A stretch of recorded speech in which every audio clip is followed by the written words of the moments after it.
Madalas ka bang nagagalit kasi feeling mo may mga bagay na dapat alam na niya at hindi mo na kailangan i-explain?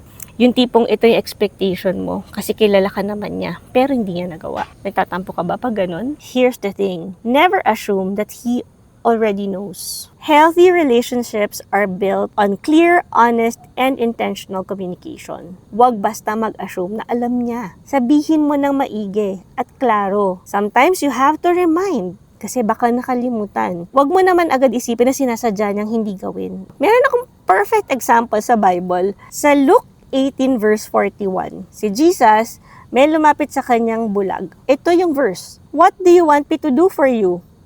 Sabi ni Lord. Ang sagot ni bulag, Lord, I want to see. Diba? Alam naman ni Lord kung anong kailangan ng bulag. Hindi naman siya din bulag. Pero tinanong pa rin niya. At sumagot naman yung bulag. Hindi naman sinagot ng bulag sa kanya na, wow, tinanong mo pa ako. Di ba obvious? Di ba? Di ba? Oh. You know why? Kasi, even the Lord wants us to verbalize kung ano pangangailangan natin, to communicate it clearly. Because, clarity opens the door to a healthier relationship with our spouse and even to the Lord. Kailangan natin maging expressive. Kailangan natin maging klaro. Let us mean well. Huwag tayo masyadong tamang hinala.